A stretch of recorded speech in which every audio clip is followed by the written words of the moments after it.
Thank you, Mehul, and thank you everyone for joining for today's session. Mehul, if you want, you can do your video.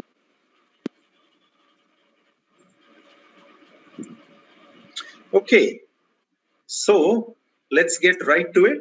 And once again, thank you so much from joining from wherever you are.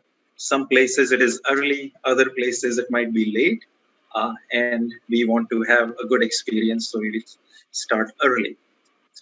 So, from industrial age to knowledge age. In just last few years, last 3 or 4 decades, we have moved from industrial age to knowledge age.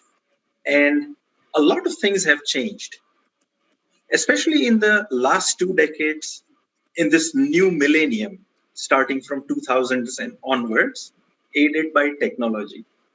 So what has changed? In the industrial age, what you are looking at is a photograph from an assembly line in the earlier part of the 20th century.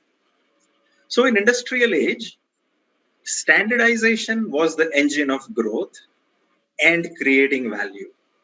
There was one right and the most efficient way to do things. Everyone had to do it the same way. If employees shared any ideas, opinions, suggestions, etc., they were more of a nuisance to the efficiency. Henry Ford, the pioneer of assembly line, he once said that when I ask people for a pair of hands, why do they come attached with a brain? So what he wanted was just your hands. And he didn't want people to use their brains because it was a nuisance or a disturbance to the process of standardization. Now, if we fast forward to the 21st century, almost all of the work we do is knowledge work. Knowledge work is a term coined by Peter Drucker. We use our thinking capability, cognitive abilities to do our work. So in the knowledge age, in the 21st century, the engines of growth are ideas and innovation. The work done today is in the form of complex, interdependent, and often global projects. And they are done not by a single person, but multiple people working in teams. Now, no individual can do any work of this complexity and this interdependability himself or herself. In addition, strategy and plans are usually the best guesses. They're just hypotheses until proven right.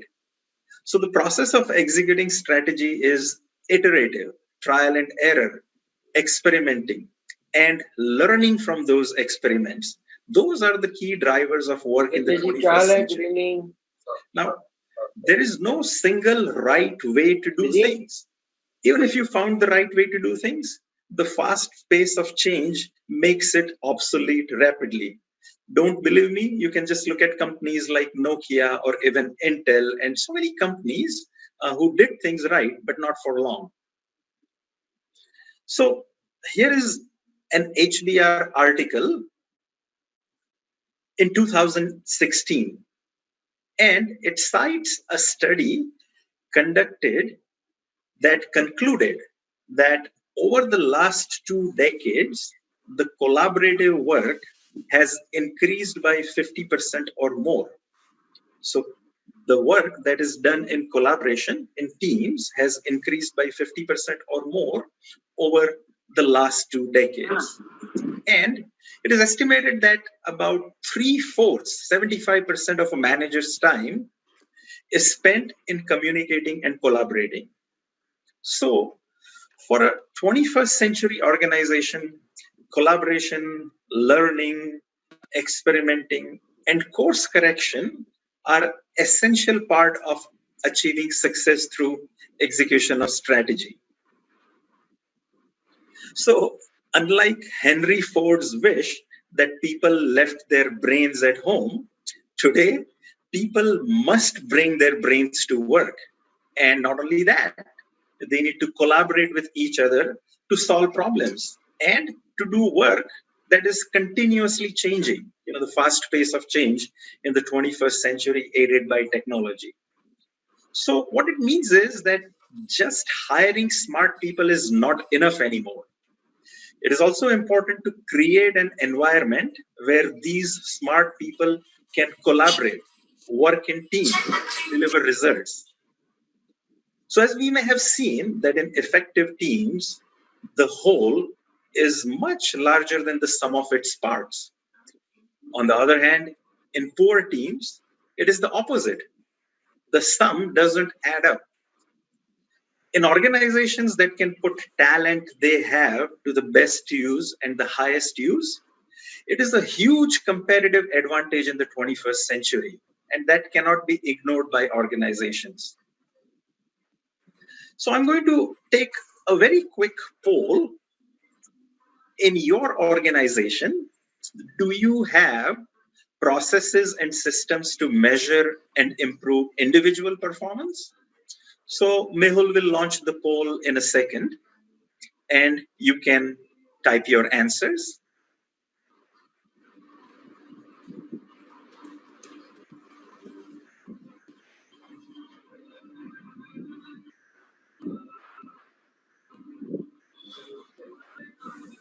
%60 have voted. Let's see. We will give it another few seconds.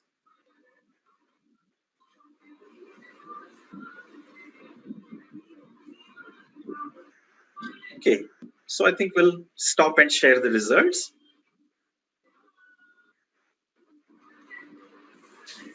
So here are your answers. In your organization, do you have processes, systems to measure individual performance? 82% of you said yes. So that makes sense. So through your chat box, you can share some of the individual performance initiatives that you have in your organization. What do you do to measure performance of individuals in your organization? You can type your answers via chat.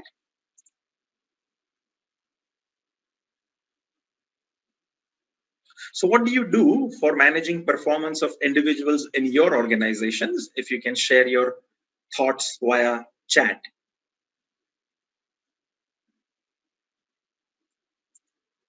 Okay, so some of the things organizations do to manage individual performance are identifying and developing high potentials, having a competency framework, having competency assessments, identifying gaps, conducting training programs, conducting coaching, etc. So most, if not all, of these activities are usually geared towards enhancing individual performance. So Anand says accountability and ownership, coaching and training. That's right. Great. So here is the next question, the next logical question. In your organization, do you have processes and systems that measure and improve team performance? Not individual performance, but team performance. And we are going to launch the poll in a second, and you can type in your answers. So do you have measures or systems to measure performance of the team together, not measuring individual team members' performance, but measuring the performance of the team as a whole? So more than half have voted. Okay. We'll wait a few more seconds. Okay. And then we can close it down. Okay.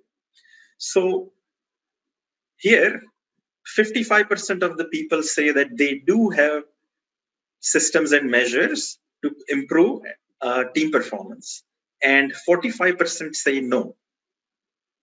So what does that mean? In 21st century, most of the work done gets in teams, and yet our focus is still more towards measuring individual performance. Now, if you answered yes to the previous question, you can share some of the team initiatives that you are using in your organization. What do you do to measure performance of teams? Anyone would care to share? If you answered yes, that yes, you do have processes and systems to measure performance of team members, you can answer yes. So what are some of those team performance measures or initiatives that you have in your organizations? Anyone?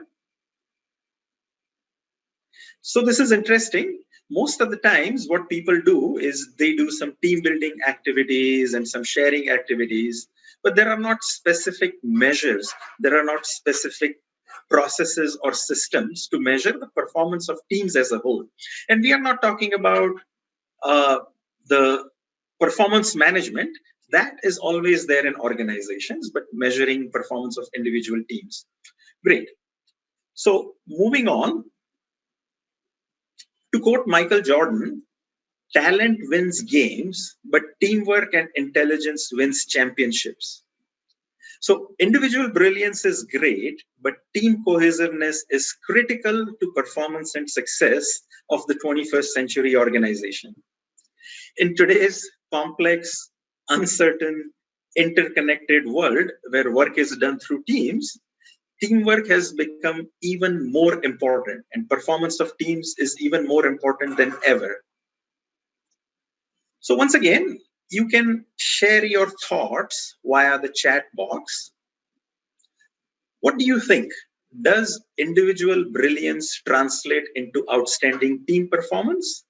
If there are a lot of smart people on a team, does that necessarily mean that the performance of the team would be great?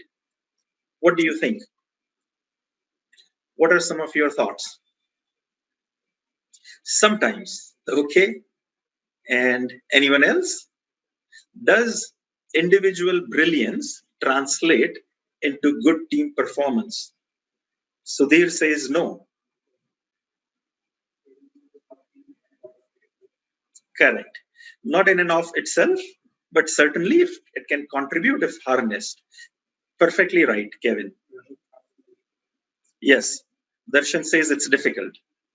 So I think you are sensing what we all sense as top management or talent management professionals. And that is that you can put a group of 6 to 10 high performing individuals, the high flyers on a team. And yet their performance as a group, as a team, may be disappointing. We've seen this probably many times in sports teams and even in work teams. A team that looks fantastic on paper doesn't usually perform up to their potential. So, how a group of individuals perform together as a team, it's unpredictable at best, even with our 21st century ability to research and analyze. Okay, so moving on. What makes teams effective? So, in 2012, Google embarked on a project to find answer to this exact question. Abir Dubey, the gentleman you see in the slide picture, he was the Google's director of people analytics, which is another name of human resources. He was selected to lead the efforts to answer this question: what makes teams effective? And Julia Rozovsky, she was also the part of the team in her role as people operations analyst. She's also in this picture. Now, what did they want to do? Their quest was to find the recipe to build the most effective team. So just like a recipe, they thought that you can add a perfect mix of skills, backgrounds, traits, and then you can engineer a super team. Now, this is not a new idea. Business schools, consultants, social scientists, and many others have done tremendous amounts of work on team effectiveness. I did a Google search just a couple of days ago on team effectiveness, and I got 43 million hits. And I'm sure In your role, either in the top management or as a talent management professional, you have also thought about this question: what makes teams effective? So, moving on, what is the difference? See, when Google does something, they are a unique and highly successful company. They have huge resource advantage, immense brain power, ability to run algorithms and analytics, a data-driven approach, and of course, they have all kinds of money to throw at any worthwhile project. So, Abir Dubey recruited statisticians, organizational psychologists, sociologists, engineers, researchers to help solve this problem or a riddle: what makes teams effective? Initially, they began with extensively reviewing the existing body of knowledge on team effectiveness. What they found was that often the research on teams is done by academic institutions, universities, colleges. And who do they conduct this research on? The subjects that are very easily available. And those are the undergraduate students. But Google wanted to study real world teams and understand what worked in real life, not in a bubble kind of an experiment. They already had immense amounts of data on their teams, so they used their intellectual ability and to run the algorithms. So here is what they did. They spent 2 years, millions of dollars, and tremendous amounts of resources, and conducted over 200 interviews, studied over 180 teams, real work teams, considered more than 250 variables, team composition and team dynamics, which we'll talk about a little later, and used Google's immense intellect and computing power to run statistical and other analytical models uh, to do what? To hone down on the factors that impact team effectiveness. So that's what Google did. So, to answer the question, what makes teams effective, we first need to clarify. Google needed first to clarify and agree upon what is a team, and secondly, how do you define effectiveness? So, let me pose this question to you, and you can type your answers. What is your definition of a team? Is there a difference between a work group and a team? Can you type your answers? How would you define a team? What do you consider a team? If you put a bunch of people together, can you consider them a team? Okay, Kevin says people working towards a common goal. Anand says same thing, common goal or objective. Sudhir says the same thing.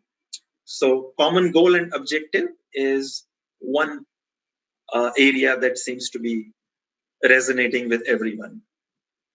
Good. So that is one thing, but there might be a little bit more to it. Work group are often based on hierarchy, So a meeting of department heads, it's also a group, but they are less interdependent. They are more focused on individual goals and then individual accountability. What did my department do? Work groups also meet periodically, just like we said, meeting of top management to steer the company into the right direction. However, the key difference on teams is, number one, they are highly interdependent. And Madan has pointed it rightly that it has to be collaborative. People who can tolerate each other. Sometimes we can, sometimes we can't. So the key difference that separates teams from work groups is that they are highly interdependent. They need one another. They have to make plans together, share tasks, solve problems, make decisions, review progress in order to achieve progress on specific projects. So a good example could be a product development team or a soccer team or a sales team, etc. Now, then we come to the second question, and you can share your thoughts via chat box again. So we have defined what is a team. And now we have to define what is an effective team. What are your thoughts on effectiveness? How would you define team effectiveness? Can you share your thoughts? How would you define team effectiveness?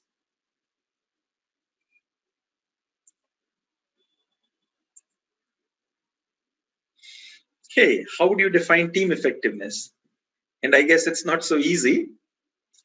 So, what happens is, if you ask the top management, if you ask the executive or the board, what defines team effectiveness?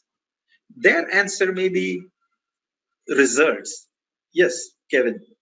Ability to collaborate and achieve their goals and objectives. That is the top management's perspective.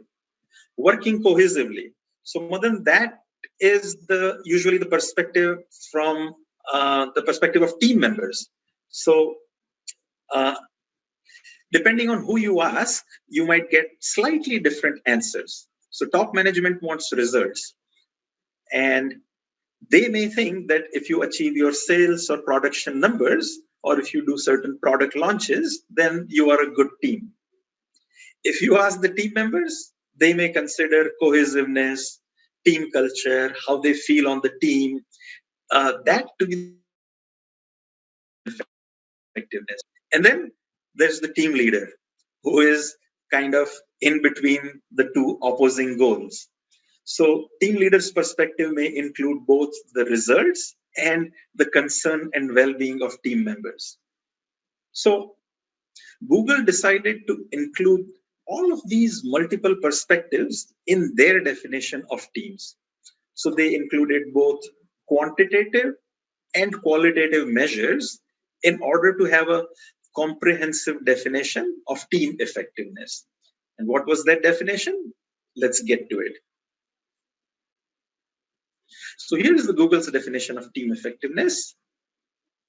Executive evaluation of the team. What does the top management think about the team? Team leaders evaluation of the team. What does the team leader think of the team? Team members evaluation of the team. So now these are all qualitative. What about quantitative measures? So performance against quarterly goals or targets, that was the quantitative measures that Google did to ensure that they were differentiating between teams that were they considered effective or not effective. Good. So 4 criteria: executive team evaluation, team leader evaluation, team member evaluation, and performance against quarterly goals. So before we discuss the factors that Google found that makes team either effective or not effective, I would like you to share your thoughts. So in the chat box, type your answers. What, according to you, are some of the characteristics or factors of a high performance team? What makes a team high performance? Share your thoughts.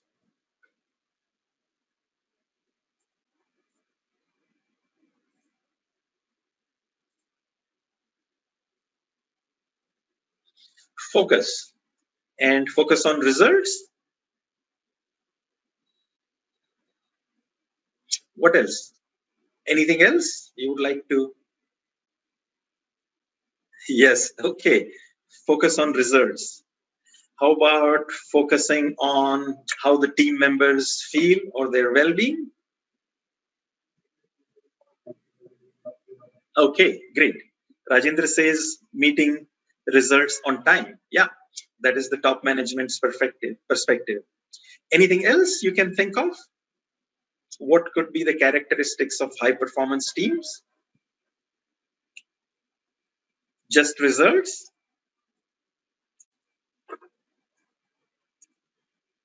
Okay. A collective, positive, emotional intelligence. Interesting, yeah. Collective and positive emotional intelligence. Good perspective. So that will hopefully make everyone more cohesive and more happy and satisfied at work. Let's hope so. Okay, so before we move on, any other thoughts? Anyone else wants to share? What do you consider the characteristics or a factor for team effectiveness? Gautami says inclusion and belongingness. Fantastic. So this is the first part, no? If you don't feel included in the team, I think the rest of it may not fall in place. A happy result orientation. Thank you, Anand. Result orientation, obviously, teams come together to achieve results, and that is the easiest definition. Anything else? Being engaged. Yeah, so that's also very important. Would you like to do the work that you enjoy doing on teams? Doesn't matter whether you are getting results or no. So I think that is one more factor that can be counted towards what you would consider factors for a high performing team. Okay, good. I think we have a few results and you can keep sharing if you'd like. We will move on. So these factors can usually be divided into two major groups or boxes. So first one is the team composition. So does it matter who's on the team? Obviously it might, correct? And team dynamics. So what is team composition? Who is on the team? What is team dynamics? How do the team members interact with one another? So what could be included in team composition? It could be gender, male, female, or other genders. What is the gender mix? Does it matter what level of skills or experience the team members have? Obviously, the more the experience, usually the performance could be better. Would it matter if they have similar interests or hobbies? Would it matter if they have similar backgrounds, maybe similar educational institutions, or if all were engineers, or if does it matter if they socialized outside of work, if they were beer buddies or no? So, are the team members introverts or extroverts? So, what do you think? Would it matter if there were extroverts or introverts? And would it matter how long had the team been working together? So, a newly formed team versus a team who has been working for a few months or a few years. Would that matter or no? So, those are the kinds of things that go into team composition. How about team dynamics? So, how does the team members interact with one another? How do they communicate? How do they make decisions? How do they handle conflicts? Those are the kinds of things that go into the box of team dynamics. So, is it clear? Two categories of factors: team composition and team dynamics. Okay, so we'll move on.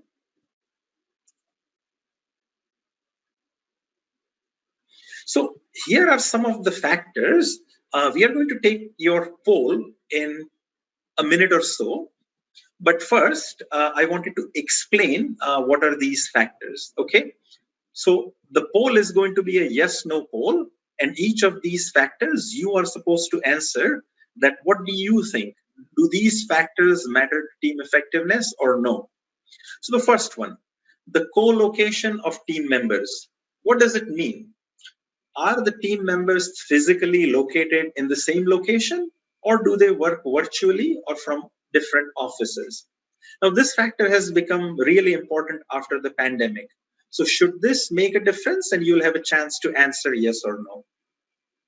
The next one is decision. So, if you have decision making that is consensus driven, would it impact the team's performance or effectiveness? As we had mentioned earlier, introversion or extroversion. If the team members were quiet or if they were outspoken, would it matter to the team effectiveness? Individual performance of the team members. So do you have stars on the teams or do you have average performers on the team? Would that matter? Seniority, as we had mentioned, do the individual members have a lot of experience or no? And would it matter if the team members had diverse and or complementary skills? Would it matter to the team effectiveness and performance? Team size. Would it matter if the team was small? Would it make a difference if the team was large? What are your thoughts? And finally, tenure. How long have the team members been working together? So Mehul, you can launch the poll, and what we will do is you will be answering these 8 questions, either a yes or no, based on what you think. Do these factors impact the team performance? Yes or no?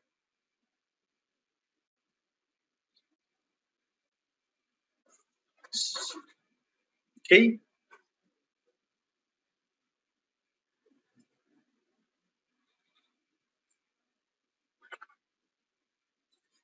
So again, you can scroll down a little bit further to answer yes or no.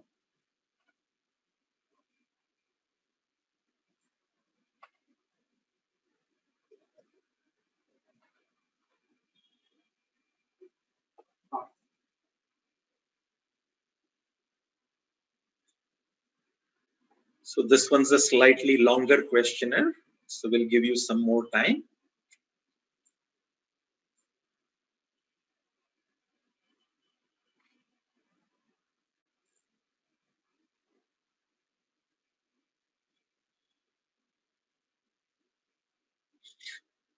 %73% have voted. Just a few more to go.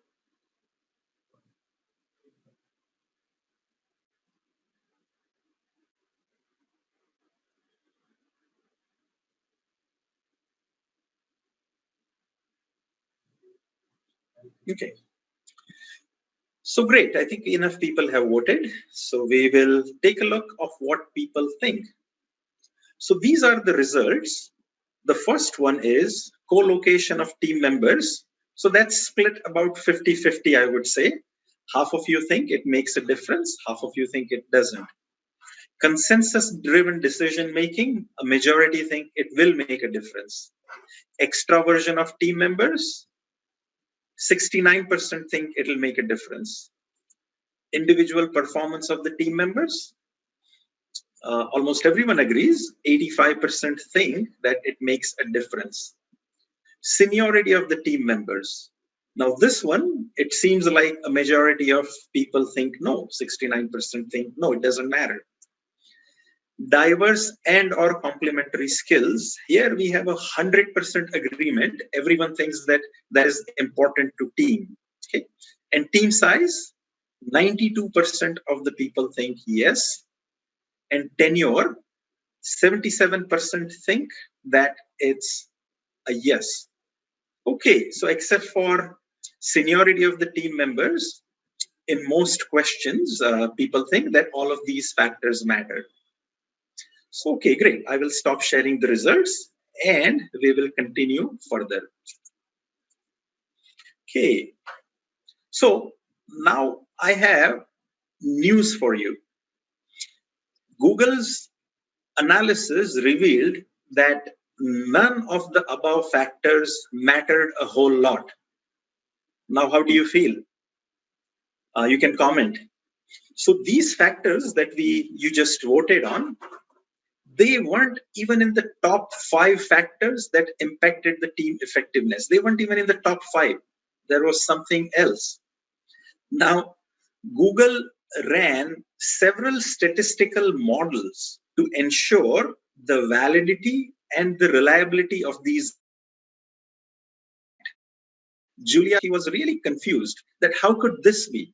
Because Google's thinking is algorithm driven, just like yours and mine, that to get a great team, you throw a little bit of this and you throw a little bit of that, and voila, you have a great high performing team. But it didn't work like that. Google conducted double blind studies to eliminate biases. And they also confirmed that this was a causation and not a correlation. That goes to statistical analysis between causation and correlation. So the co-location of teammates, what happens is when the teams are in the initial formation stage, if you take the Tuckman model, forming, norming, storming, performing, it does matter, or it helps a little bit to be in the same place. But once the team is formed, it doesn't matter where the team members are located. And I think that's good news, especially after pandemic. Consensus driven decision making didn't matter. Seniority didn't matter. Okay, except for diverse competencies, Johnson says, I agree on all other points. Okay, good. So I think we'll discuss that in a little bit. And I believe you will agree with me. So we'll hold on to that thought for a little bit. Individual performance of team members didn't really matter. Now you have to think in these terms that individual performance in Google is at least the recruitment is right. So everyone is reasonably qualified. So you don't have bad recruitment. Team size. So Google had team sizes that varied from 3 to all the way up to 50. But the median number was 9. And other research has shown that team size does matter.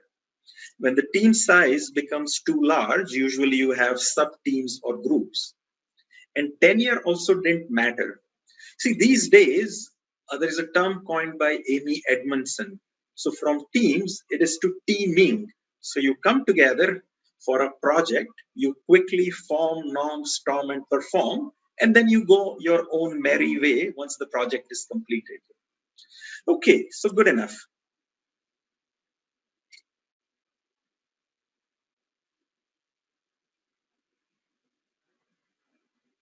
So before we get there,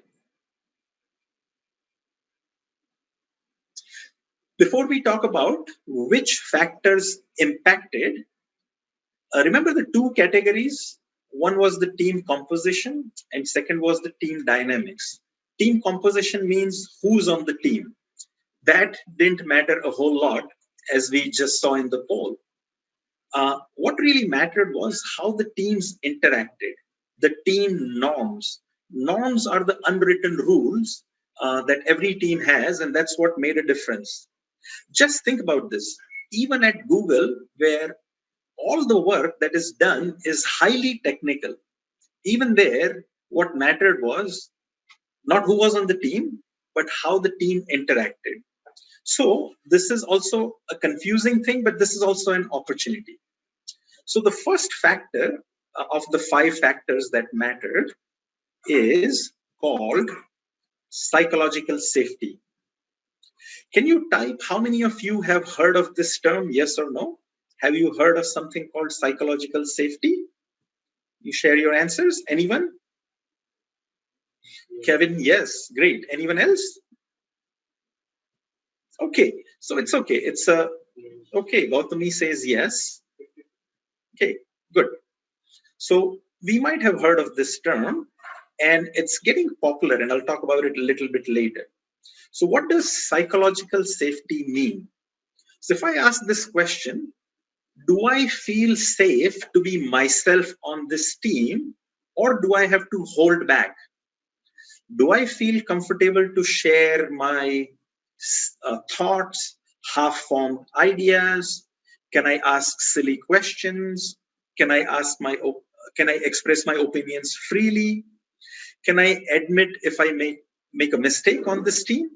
Can I share honest feedback with my team members without the fear of being embarrassed, ridiculed, rejected, or punished? So, in many organizations, if you speak up, there are consequences. Now, what is the opposite of psychological safety? Anyone wants to venture the answer? What is opposite of psychological safety? What do you think? Anyone? Okay. So, the opposite of psychological safety is fear. Neuroscience has proven again and again that fear doesn't work for 21st century organization where we have to use our brains. But leaders sometimes are stuck in the old paradigm of the 20th century. In fact, no 21st century organization can afford to have a culture of fear. So, psychological safety is there is no risk to being yourself. You can let your guard down and open up. So, the second factor is called dependability. What is dependability? Just like just like what you think it may mean, when team members say that they will do something, Can you depend on them to keep their promise and do quality work and do it on time? What is the opposite of dependability? Anyone? Obviously, not dependable. Or so the opposite of dependability is avoiding responsibility, shirking responsibility, passing the buck, blaming others. So that's the second factor that matters on teams. First one is psychological safety. Second one is dependability. Third one is structure and clarity. So what does structure and clarity mean? As a team member, am I clear of what is expected of me? What is my work? And do I know how to do it? What could be the opposite of structure and clarity? It could be confusion. Team members are not sure who is going to do what. They are not sure about their roles, goals, or maybe how to achieve them. So most organizations have structure and clarity somewhere in their processes. Google uses a framework called OKR. OKR. Can anyone type the full form of OKR? What do you think OKR is? Anyone? Okay, we'll wait a few seconds. Okay, fantastic, Gautami. It's objective and key results. So that's the framework they use to set and communicate short and long-term goals. But most organizations have some kinds of tools and frameworks. It could be KRAs and KPIs, it could be balance scorecard, it could be some talent management modules in ERP, and so on and so forth. So what's next? The fourth factor is meaning. So meaning answers this question. Does my work give me a sense of personal and professional fulfillment? So meaning is personal and can vary for each team member. So for one team member, it could be I have to put my son through college. For someone else, it could be I love programming. And it could be being appreciated. It could be working in the areas where you are really good at. So meaning can enhance the engagement and effectiveness of teams. And finally, the number 5 is impact. So it is said that the millennials have entered into the workforce and they are more purpose driven. Daniel Pink spoke about the purpose driven economy, autonomy, mastery, and purpose quite a while back. So having an impact answers this question. Does my work make an impact for a greater good? It can be in terms of impact to the team, impact to the customers, impact to the organization, or even impact to a larger good or greater good or a cause. The subjective judgment that your work is making a difference, it's not only highly motivating, it also improves team effectiveness. Good. So take a look at these 5 factors that Google found were highly impactful of team effectiveness. Now, before I go to quick poll, the next poll, can you recall the 5 factors? This is the time when we check as to how much attention you are paying. Can you type in the 5 factors? Which were the 5 factors that Google identified were important to team effectiveness?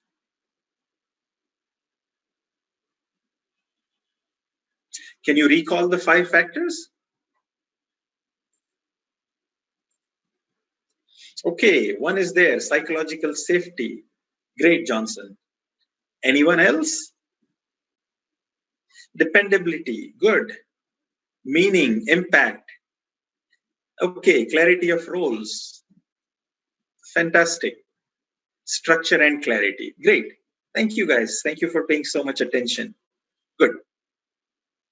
Fantastic. Okay. So now I'm going to ask a question via a poll.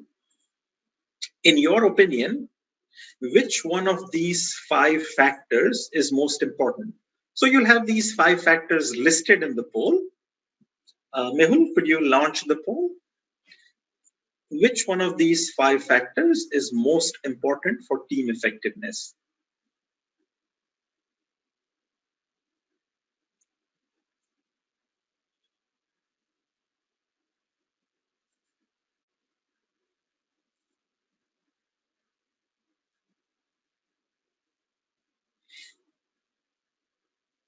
Yeah, Kevin says, I think it's difficult. Yeah, I agree.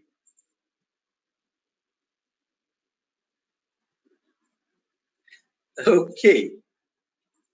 So the highest one is structure and clarity. So my question is, most organizations do have structure and clarity. Doesn't your organization have KRAs, KPIs, or balanced scorecards, or talent management modules? Then why is still team effectiveness uh, not predictable? Psychological safety gets number 2, and then the other 3 are a tie: dependability, meaning, and impact. Okay, great. So let's see. Let's see. Okay. And here is,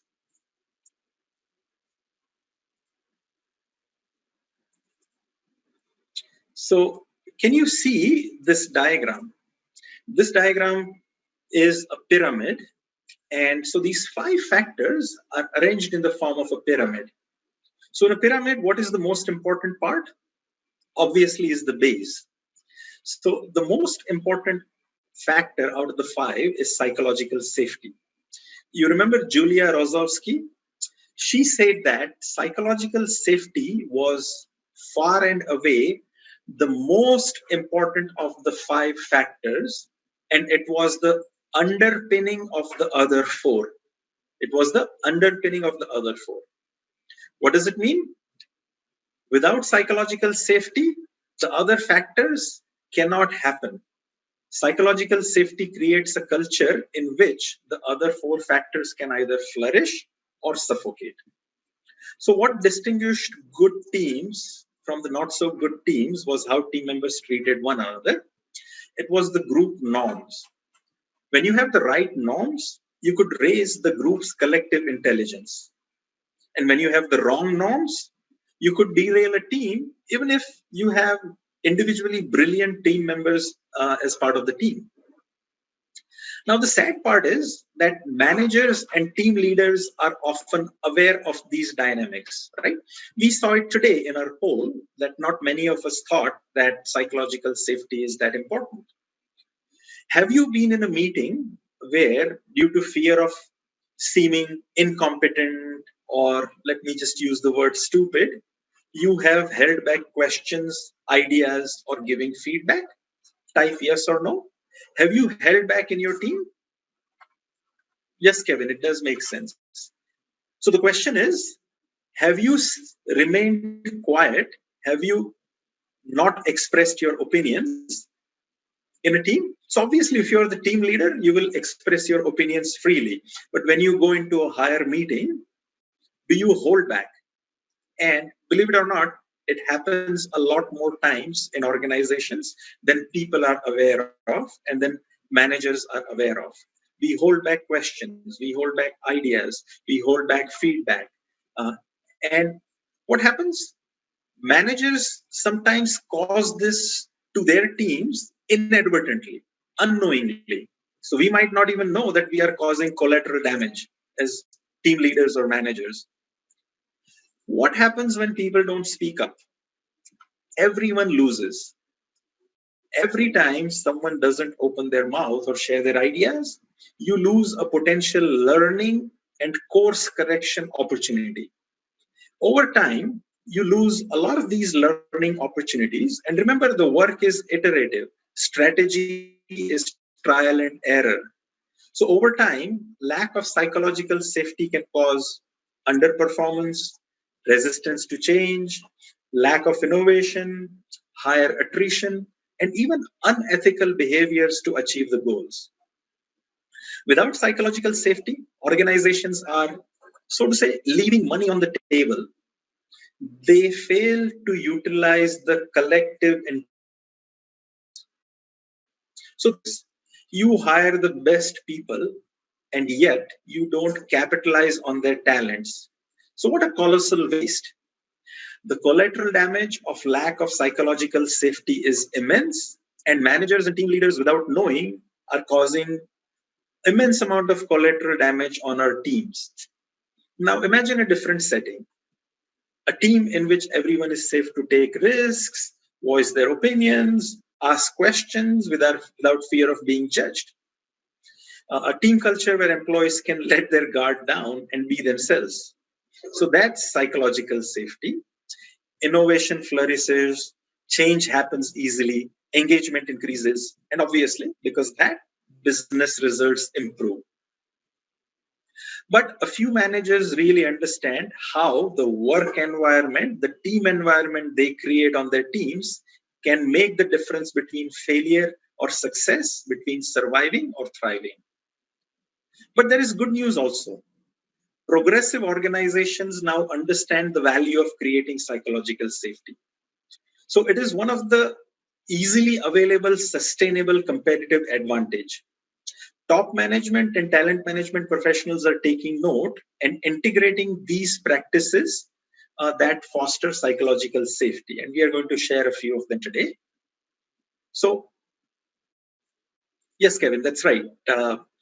Neuroscience, Kevin says that fear is an obstacle to rational and higher level thinking. So, neuroscience says that our cognitive ability is shunted or stopped when we are fearful because all the blood is directed to fight or flight. Absolutely right. So, coming back to our point, organizations have realized the value of creating psychological safety. Many organizations don't promote someone to a higher position unless they have demonstrated a track of creating psychological safety on their teams. So you don't get promoted until you show you have psychological safety on your teams.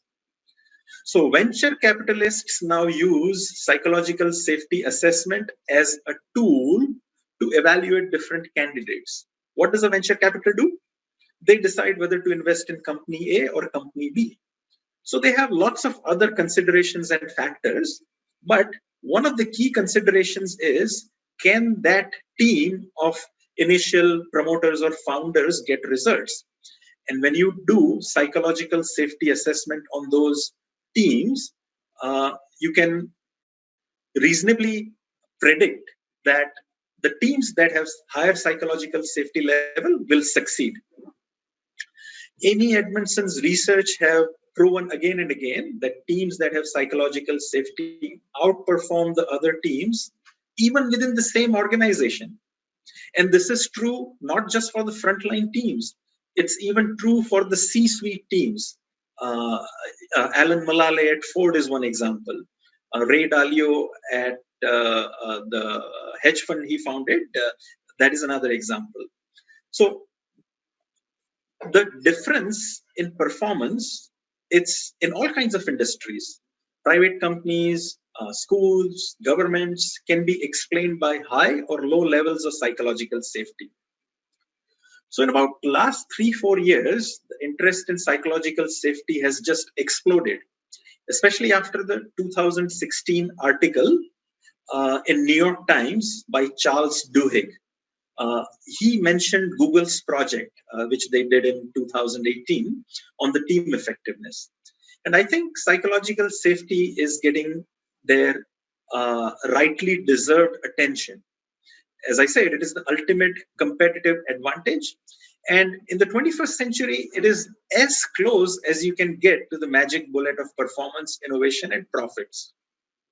In fact, Google and other several studies have found that psychological safety is predictive. If you have psychological safety today on one team, that team will outperform the other team who doesn't have psychological safety.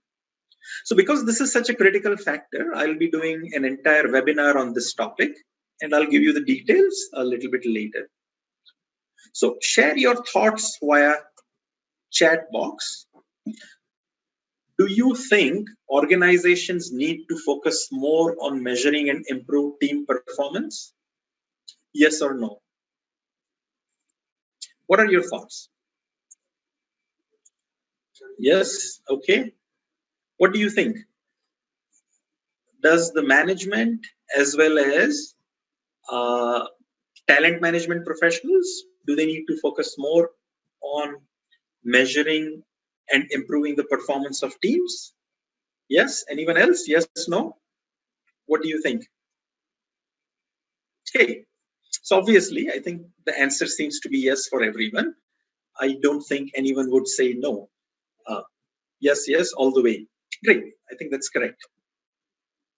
So then we get to this part, Leader's Guide to Improving Team Effectiveness. How do you improve team effectiveness on your teams, on your work teams? So the good news is we will send you the PDF guide. It includes most of the points I will be discussing. And the guide also includes some of the signs that your team is lacking in one or more of these 5 factors. And uh, it also includes questions a team leader can ask to diagnose team health and the actions the team can take to improve the psychological safety. So great. Uh, so how to foster psychological safety? That's the first factor, remember? So first is role model vulnerability. That's by the team leader. Research has shown that psychological safety lives and dies at the team level. And what is the single most important factor that impacts psychological safety? It's the team leader's behavior or role modeling. When the team leader behaves in a certain way and role models vulnerability, humility, curiosity, it cascades down to the team members. So something like, hey, I don't know the answer. You might know better. You know more about this than me. I'm sorry, I made a mistake. So those are the kinds of humility and vulnerability the leader needs to show. Second is ask questions to solicit inputs from all team members, and then demonstrate curiosity and genuinely listen. So some teams practice what is known as conversational equality. So have you seen in teams that certain members speak a lot and others remain silent? So you enforce on your team that everyone speaks the equal amount. So initially it kind of looks odd, but over time it improves psychological safety. Next is reframe work as a learning problem, not an execution problem. So uh, as I said, psychological safety is, many people call it keystone, linchpin, underpinning. I'm going to do a separate webinar on that. So coming to the second factor, how to foster dependability. So although this is obvious, sometimes it's not clear at the team level. Individual roles, goals, and ensure that team members know their own responsibility and other people's responsibilities.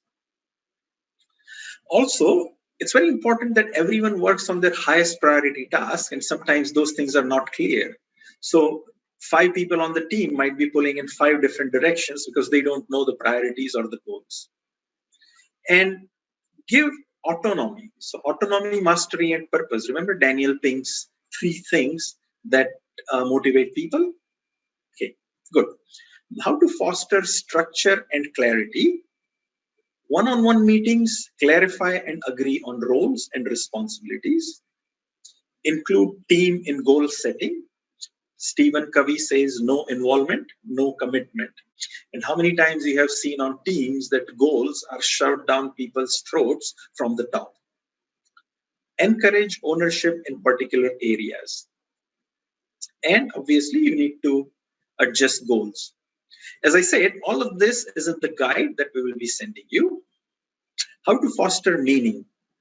So match the work with the skills or the best things they like to do.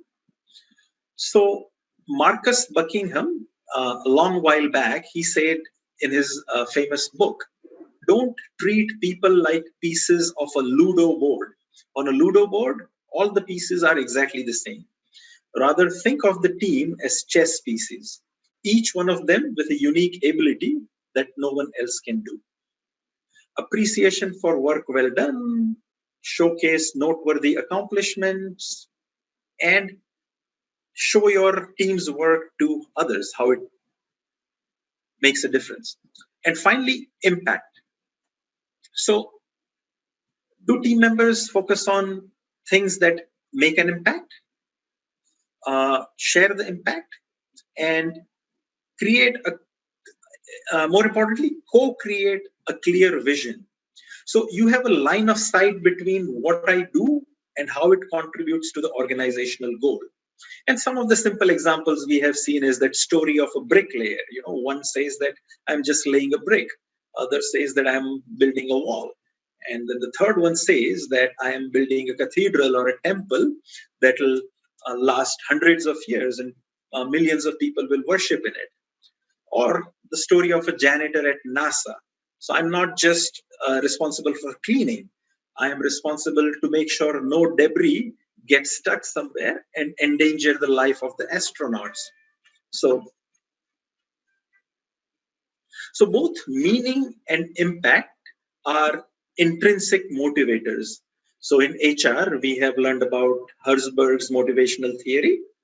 So meaning is more internally focused and impact is more externally focused. Okay, so team health assessment based on Google's 5 factors. So what we are going to do is I'm going to give you these 5 questions. You can take a look at them and I'm going to read them. And although you guys are not part of the same team, this team assessment is to give you a feel for how our team assessment is. So read these questions and they are going to be in the poll and answer on a scale of 1 to 5. 5 means you completely agree and 1 means you completely disagree. Mehul, you can go ahead and launch the poll.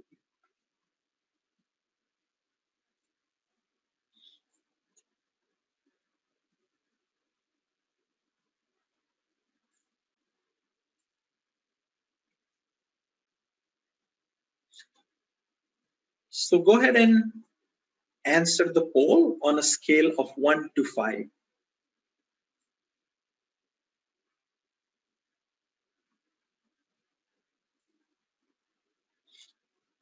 Can you guys see the poll? Answer them on a scale of 1 to 5.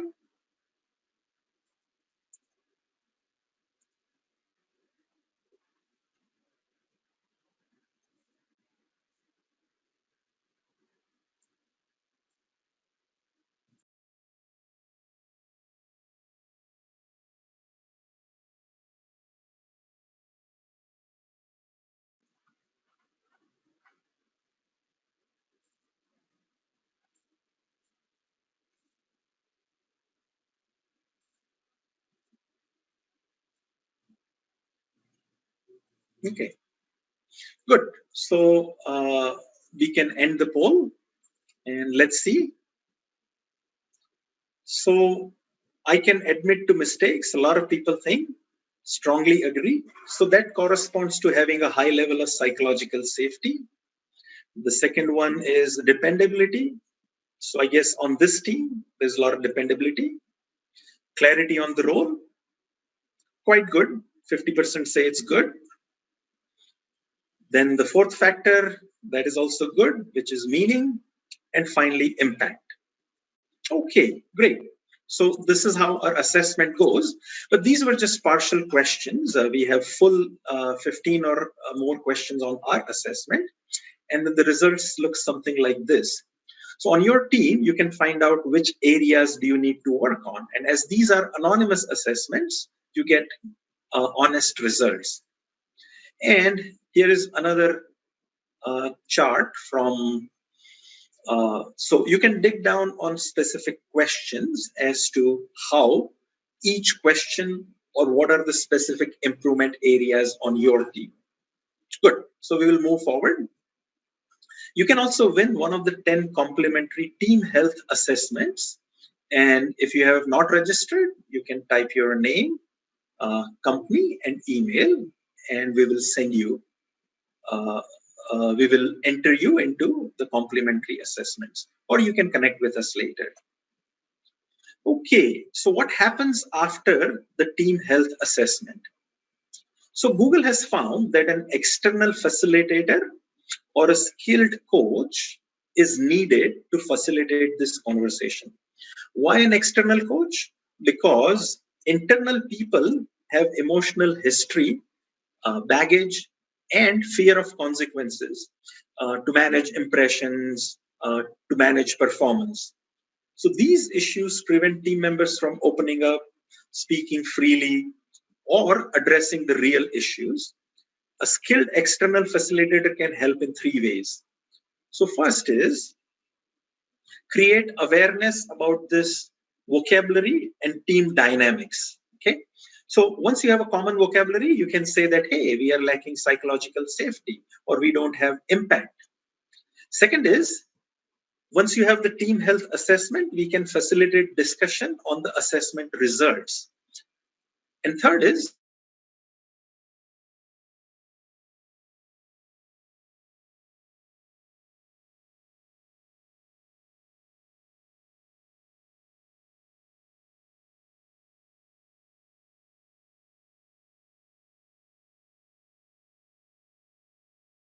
or a flow chart of how we do it.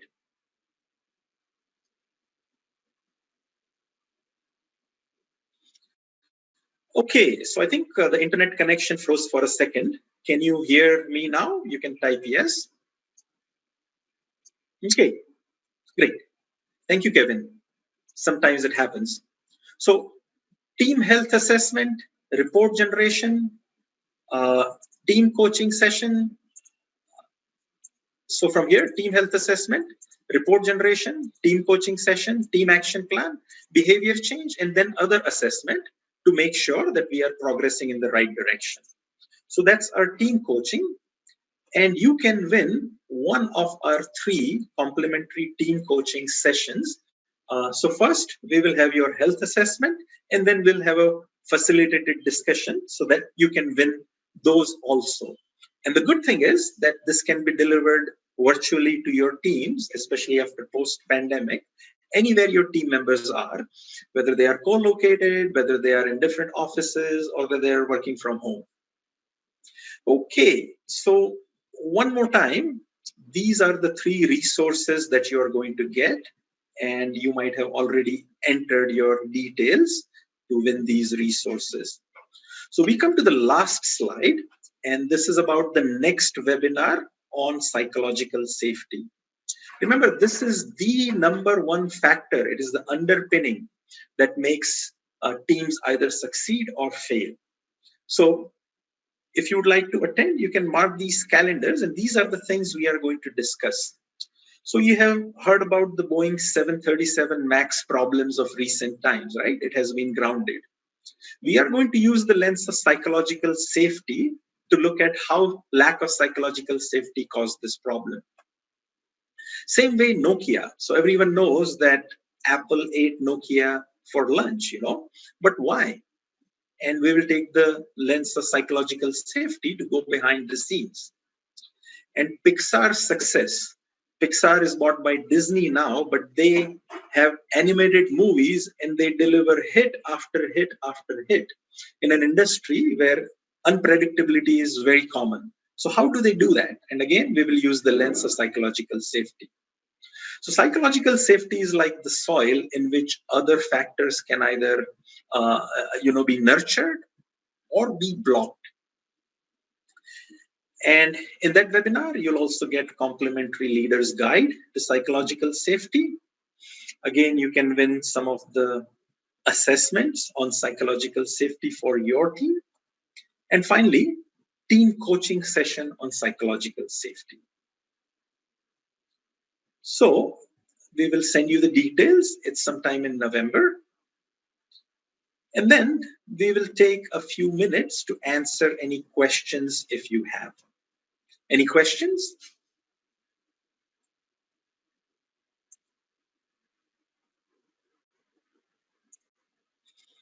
If anyone has any questions, I will be happy to answer now, or you can always send your questions later.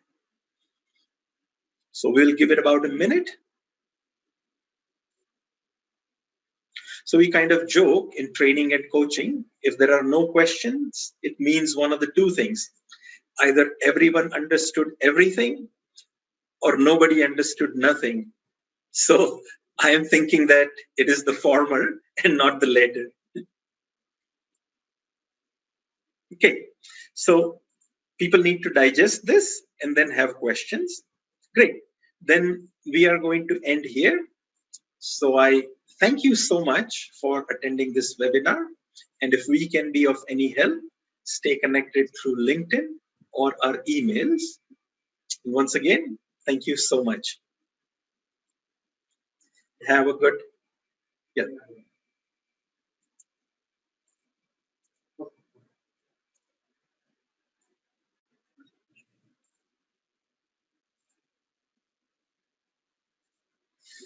Great. Thank you. We'll see you soon in the next webinar. Bye-bye.